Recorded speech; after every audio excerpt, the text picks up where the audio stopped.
The Ethics of Judge Nadeau by Nancy Mador. Chapter 1. Maine, the way life should be. We all have that friend, that zany, fun-loving, slightly unstable friend. Mine was Mary Ann. She was smart, beautiful, and uproariously funny, especially in those early years. She could also be maddeningly impetuous, with a tendency to jump from the proverbial frying pan into the fire.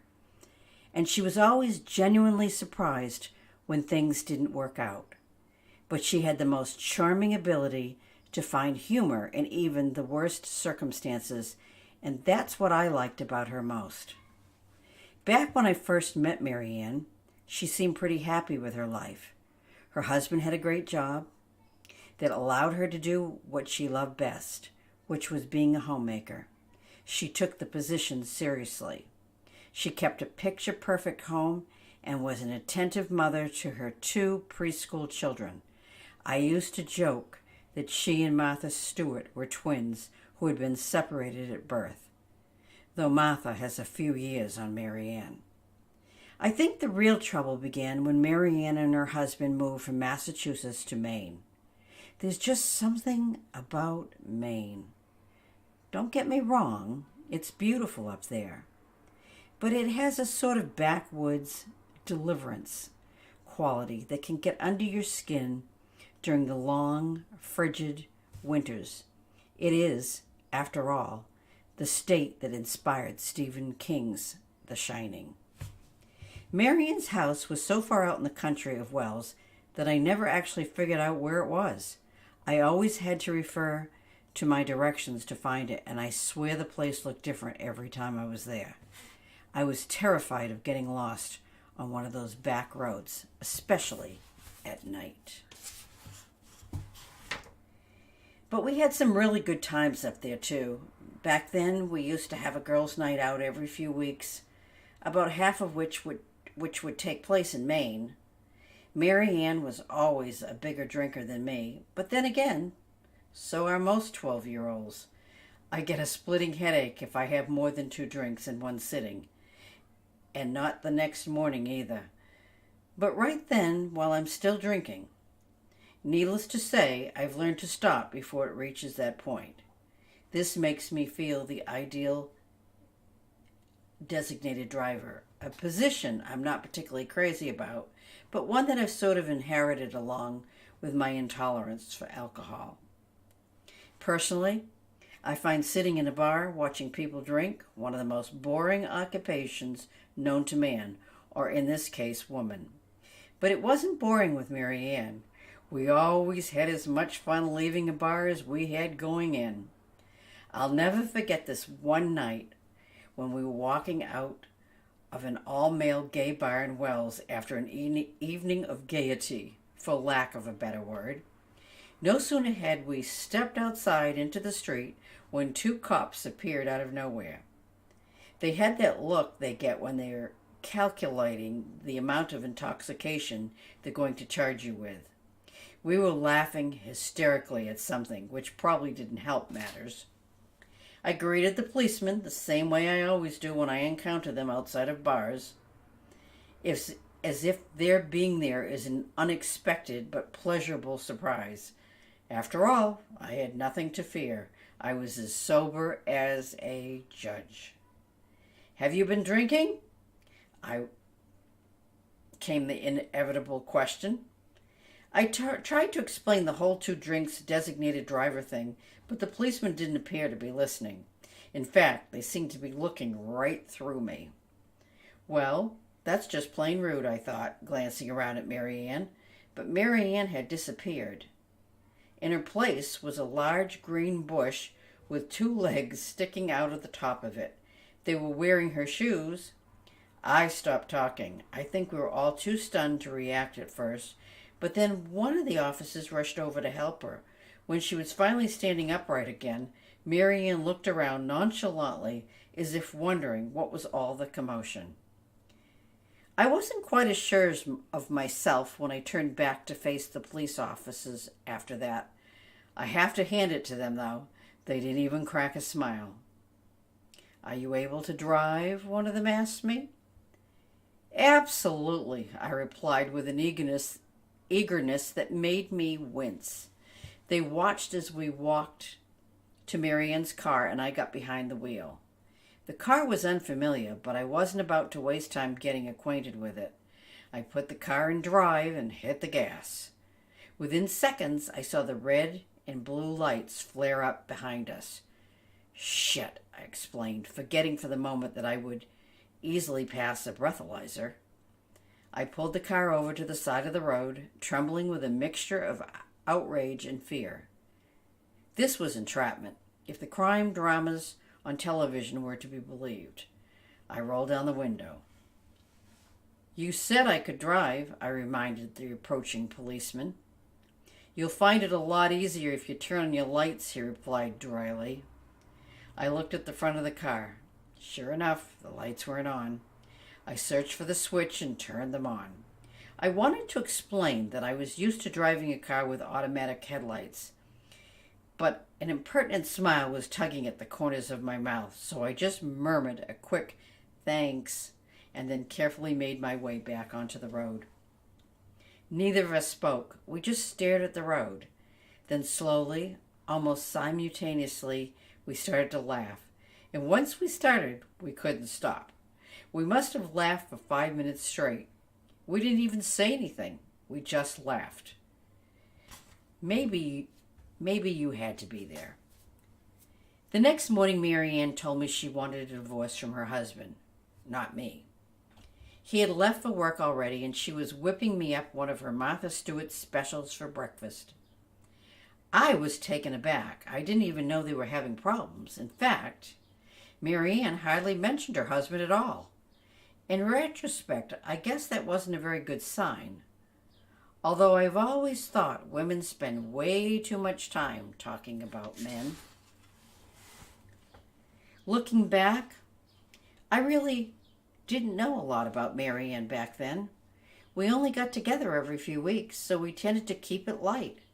She had surprised me a few months earlier by referring to me as her best friend. But I was delighted as well as surprised. I'd never been anyone's best friend before. Not even as a kid. Especially not as a kid. It's actually a little scary to imagine what personality type would have chosen that prepubescent me as their best friend. It's not that there was anything wrong with me, mind you. I was just odd enough to require someone with a flexible sense of normal to fall into my gravitational pull. How bad was it? Well, remember Gary Larson's insect character with a long skeletal body, the big puffy hair, and the cat-eye glasses? I like to think of myself as Larson's inspiration for that character. The resemblance is uncanny. My mother was a hairdresser who loved to practice her craft, only instead of practicing on plastic heads like most hairdressers, she practiced on us kids. In an era when all the young girls had long, perfectly straight hair, my sisters and I stood out like sore thumbs with our old lady perms. To make matters worse, my mother was also a Jehovah's Witness. JW for short. So we weren't allowed to associate with worldly people, which includes everyone who isn't a JW. We got to go to school, obviously, but the extracurricular stuff was strictly off limits. There were no sports, no holidays, no anything fun. And we were forbidden to even think about going over to a friend's house, though in all honesty, the opportunity never presented itself in my case. And if all that wasn't enough, my mother moved us to a new school every few years just to mix things up.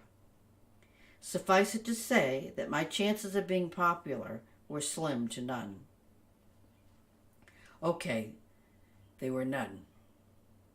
So I figured being invisible was the next best thing. I made that my goal. And I was pretty good at it too. Though I didn't have many friends growing up, I did get to hang out with some pretty interesting characters.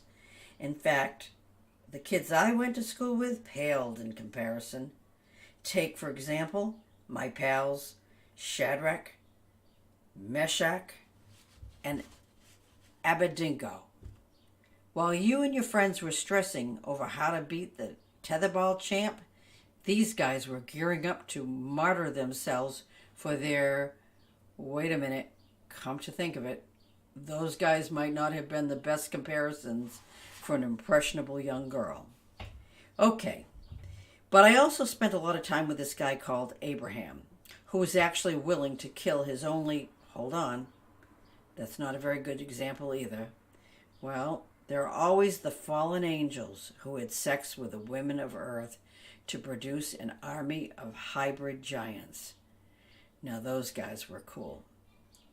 On a side note, does it seem strange to anyone besides me that the Holy Bible is the only book I was allowed to read as a kid? I mean, I actually had to hide Nancy Drew mysteries inside my Bible so that my mother wouldn't know I was reading them. That's weird, right? Later, as I got older and sneakier, I shared many a quiet afternoon with Caesar and Cleopatra, Zeus and Hera, and Jane Eyre and Mr. Rochester. As well, I learned much about relationships from such characters as Malcolm X, Ayn Rand's Howard Rourke, and Erica Jong's 2-liter Coke bottle. My favorite characters in the books I read were my best friends growing up. By the time I was an adult, ordinary people didn't measure up. They were just too ordinary. I tried to take an interest, I really do. But this era of spoon-fed intellect and reality TV just doesn't do it for me. The more contemporary the crowd, the more disconnected I feel. One-on-one, I'm a little better, but even then, I'm what you might call aloof. I forget to call, or I don't show up for things. It's not that I don't care. I'd be there in a minute if one of my friends needed me. And that kind of defines how I've always viewed friendship, as a sort of job. There's always something you have to do. No news is good news, and if they need you, they'll call. I'm not putting anybody down here. I have since learned that I'm what's called codependent. For me, this means my self-esteem is directly connected to my ability to be useful to others. My underlying resentment over this work I feel I have to do explains the distance I create between myself and others.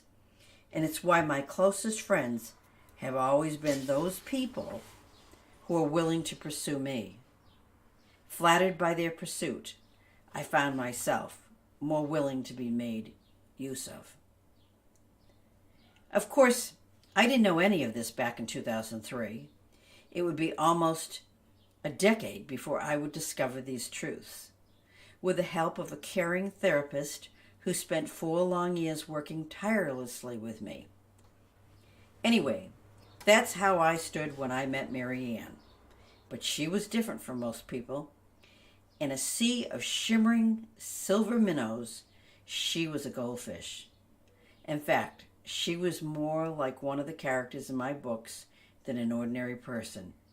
She was larger than life, and she always had something interesting to say. And have I mentioned that she was hilariously funny? But it wasn't all fun and games. I saw the role of best friend as a responsibility, with duties that had to be carried out if it was to be done properly. I wasn't sure what those duties were, but I figured at the very least I had to be there for her and her kids, who were by this time calling me Auntie Nancy. As nerve-wracking as it all was, it was exciting too. Yet even as I write this, I can't help feeling that I failed Mary Ann and her kids somehow. But there I go again, jumping ahead of myself. Mary Ann's divorce presented the perfect opportunity for me to prove my best friendliness. Before you send that email, I already know that's not a real word, but I figure if Shakespeare can do it, But this is where it gets kind of sticky. See, I secretly thought that Marianne's marriage was, how should I say it, workable. Of course, I wasn't there. I mean, nobody really knows what it's like to actually live with another person. And I know that by the time Marianne and her husband separated, it had gotten pretty bad for both of them. But before it reached that point, I don't know. I just couldn't help wondering if her marriage might have been salvaged with a little more effort. But I never came right out and told Marianne this, mostly because I didn't trust my opinion. I felt it was probably jaded by my personal experience. The difficulties I encountered as a single mother surpassed anything I had ever faced before, and I was married to an addict who was abusive.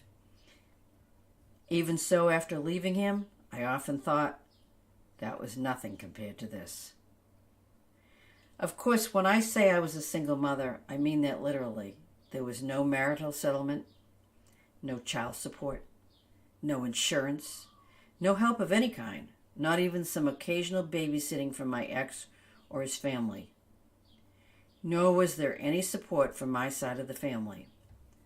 My siblings were each struggling with their own issues, and my mother was shunning all of us for leaving the JWs. I'd never gotten to know my extended family because, not being a JW, they fell under the worldly category that I couldn't associate with. My kids and I were truly alone. But I was pretty sure it wouldn't be like that for Mary Ann. She and her husband had marital assets. That alone gave her a huge advantage. They owned a beautiful home, which she and her children would probably be able to continue living in. Her husband had a great job from which to pay child support. And though she didn't get along with her in-laws, her own family adored her and the kids. Life would get a little harder, but it could work. Many women thrived as single mothers. So I kept my opinion to myself, and anyway, Mary Ann's parents were already saying everything I wasn't. They were dead set against her divorce, which would be the first in their family. This bothered Mary Ann too. She saw herself as a failure. In fact, her feelings about this, which she voiced often, convinced me that she must have given her marriage everything she had. And the better I got to know her, the more convinced I would become of this. Watching her over the years, I have often thought that if she put half the energy into a career that she put into trying to make a relationship work, she would be a millionaire. But Mary Ann didn't want a career. She wanted a relationship. And that's probably why it went down the way it did that day in June. We had talked on the phone quite a bit that week. There was a lot going on in her life, and I think she was a little overwhelmed by it all. Her divorce was a big part of it. But there were other things too, not the least of which her soon-to-be ex-husband getting laid off. He had received a decent severance package, but even so, Mary Ann was worried. Her parents were pressing her to move back to Pennsylvania. In fact, she and the kids were leaving the next day to go there and discuss it with them. And if all this weren't enough, Mary Ann had just undergone a medical procedure for a woman's issue that had left her bloated, cramping, and bleeding heavily. I only mention this because it comes up later. And now you know as much as I did that day when I got the call. I just had sex with my lawyer, and I don't know why, she announced in lieu of a greeting. What? I had no idea what she was talking about. Was this some new reality show I was supposed to be watching? My lawyer, she repeated impatiently. Her voice sounded shrill. I just had sex with him in his office. All I could come up with was, why? I don't know, she cried. I was there to discuss a tort. I didn't fully understand what a tort was, even though Mary Ann had explained it to me a bunch of times. Maybe her lawyer was confused too. Or maybe when she said tort, he heard tart. Normally, that's the kind of joke Mary Ann would find amusing, but there was something in her tone that said this wasn't the time for jokes. She sounded frantic. "You better start at the beginning," I said. And the next thing I knew, she was talking so fast that I could barely keep up. Her version takes the same amount of time as the drive from Brattleboro, Vermont to Newburyport, Massachusetts. So I'll just give you the main points. Mary Ann had an appointment with her attorney at 4:30 that afternoon. That much I already knew. She wanted to go over some last-minute details before leaving for Pennsylvania the next morning, like the tort claim she hoped to attach to her divorce. I knew that part too. She had called me earlier that day to go over her divorce wish list for what seemed like the 10th time that week. Of course, as her best friend, I was happy to go over it again with her. Mary Ann said she was running late by the time she got home from the beach with the kids. I could have predicted that. So she left the kids with the babysitter and rushed out the door. At this point, she paused to tell me how gross she looked. I recall her describing herself as sticky from sunblock, bug repellent, and sweat, with hair greasy enough to change the oil in her minivan. Even with her penchant for exaggeration, I knew Mary Ann's mortification was real. She was always very meticulous about the way she looked. But she couldn't miss that appointment with her lawyer because, if she did, another 2 weeks might go by without anything getting done on her divorce, and she was already stressing over how long everything was taking. "And now it doesn't matter anyway because he can't be my lawyer anymore," she wailed. "What happened?" I asked. "He said he was in love with me." "Just like that? Out of the blue?" "Yes," she insisted. "Actually, he said he had been in love with me for several months. It was right after I brought up the tort." So the tort was somehow connected to this? "Go on," I prompted. "I asked if he had a chance to read the article I dropped off at his office," she continued.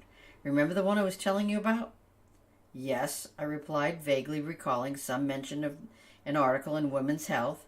"What does that have to do with this?" "Well, that's kind of what started it all," she said. "So he read it?" "No. But there was a woman in a bikini on the cover." I wasn't sure what to do with this, so I waited for her to continue. "He told me I would look better in the bikini than the model on the cover," she said.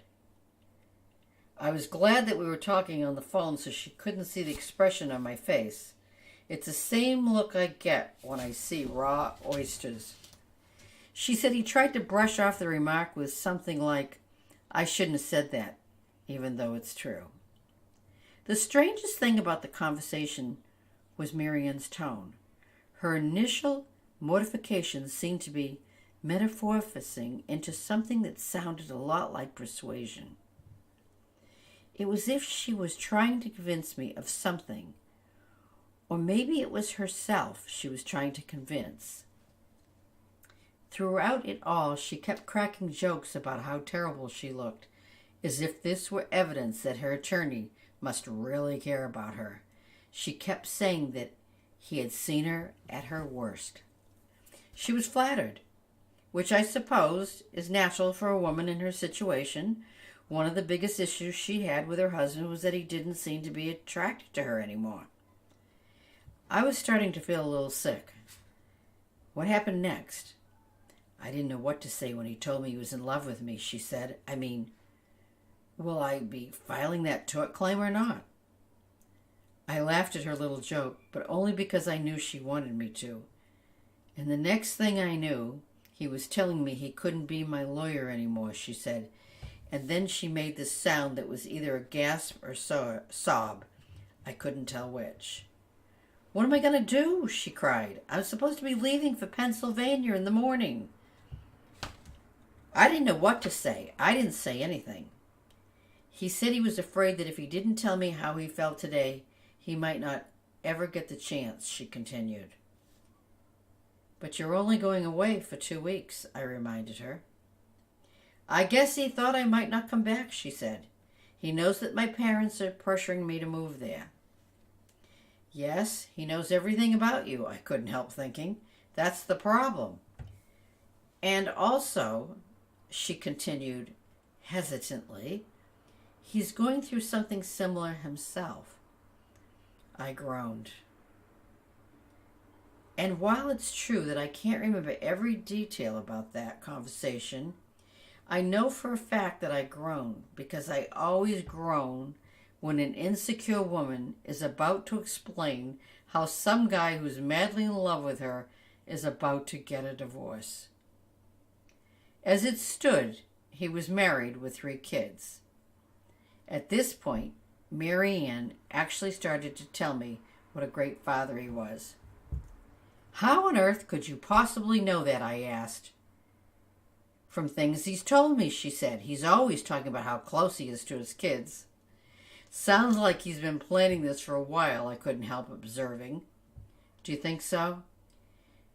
She asked if this were a good thing. I don't know, I said. It seems a little deliberate for him to be telling you what a great father he is, knowing that your second biggest gripe with your ex is that you don't like how he is with the kids. I mean, either he's trying to impress you or he's rubbing your nose in it. She seemed to be considering this. So you think he really has been in love with me this whole time? I didn't say that, I replied. It's just so sudden, she exclaimed. I never thought of him that way. But I could tell that she was thinking of him that way now. He's not unattractive, she continued less exuberantly. I tried to manufacture some image of him, but I don't think Mary Ann ever said a word about him to me before this, other than to tell me that he was a judge as well as an attorney. This seemed like a conflict to me, but I supposed if there was some unfair advantage, it would work out in Mary Ann's favor. He's older than I am, she added hesitantly. How old is he? I asked. Methuselah flashed through my mind. Mary Ann was 28. I'm not sure, she hedged, but he's in great shape, and I know he's athletic because he goes biking and coaches his kids' sports. Her voice kind of trailed off. Perhaps she was remembering her many complaints about her ex-husband sitting in front of the computer for hours on end playing video games. Another thing that drove her crazy. And it was occurring to her that her attorney really had been using these office visits to build herself up to her. I was tempted to ask if they ever really discussed her case during their appointments, but I held my tongue. A judge is in love with me, she exclaimed suddenly. She said it the way you or I would say, Sasquatch is in love with me. There was, I suppose, a degree of awe in her tone, but there was definitely some horror there too. I mean, I've heard more genuine desire and the voices of women trying on shoes. So what it really came down to was that Mary Ann's attorney, an older, married judge who enjoyed taking exercise when he wasn't running for Father of the Year, ranked somewhere between Sasquatch and a pair of killer pumps. With every word Mary Ann uttered, I became more skeptical. So, I tried to lead her back to whatever prompted that first distraught outburst when I answered the phone. Well, my first instinct was to get the hell out of there, she began. So I suggested that we go out for a beer, and suddenly he was just there, kissing me. What did you do? I asked. I just stood there, she said. Technically, I guess you could say I knelt there. What else could I do? His cock was in my mouth. I couldn't believe she was cracking jokes. What were you thinking? Actually, I think I wanted it to hurry up and be over, she said. Oh my God, I said, Mary Ann. I'm not even kidding, she rushed on. I was running through the list of things I have to do before I leave tomorrow morning. Let's see, I have to fold the laundry, pack the car, wrap the presents I bought for my parents. Oh, and I'll have to find a new lawyer now, too. I can't believe this, I said. That's not even the worst of it, she said, pausing to light a cigarette. How can it possibly get any worse? I asked. Then I remembered the medical procedure she'd had that week. No, I whispered, not wanting to hear any more. Oh, yeah, she said, exclaiming. He went there. Didn't you try to stop him? No, she cried. I just kind of zoned out. I think I was in shock or something. I did mention that I had the biopsy and was still bleeding. What did he say to that? He said, that's okay, I don't mind. And then I took my tampon out. She paused to take another drag from her cigarette. Every time I think about it, I cringe. I was cringing too, but for completely different reasons. It sounds kind of, I was thinking, rapish. And yes, I know that's not a word either, but what I said was unromantic. Really? She asked. Me lying on my back on the floor of my attorney's office trying to pretend I don't notice his tie slapping me in the face isn't romantic? I would have thought it was right up your alley after reading your books. She was referring to my enchanted series with Harlequin, which does, admittedly, contain some pretty kinky stuff. But those are fantasies, I argued. If you're not into it, you can't close the book. Can you actually say you wanted to have sex with your lawyer today? No, she admitted. But I can't say I didn't either. Or at least I didn't tell him that I didn't. I didn't say anything. I just went along with it. I felt strangely compelled to do what he asked. What happened afterwards? I asked. He said he would ask his wife for a divorce tonight after dinner, and that was pretty much it, she said. Appointment over. Do you see why I remember this so well? I thought he was already getting divorced, I sputtered, although his marital status seemed a moot point given the overwhelming ickiness of their first date, if you can call it that. I said the exact same thing, she laughed. Then she sighed. He says their marriage has been over for a long time. They just haven't made it official yet. And you believe that? I actually told him not to ask for a divorce, she said. You know how guilty I feel about my own divorce. The last thing I need is to be the cause of someone else's. So you walked out on him? I suggested hopefully. Well, she hesitated. He wouldn't let me leave until I promised to talk to him again. He says he wants to marry me. What? And I told him I would think about it. She was quick to add, I mean, considering what just happened in his office, shouldn't I at least think about it?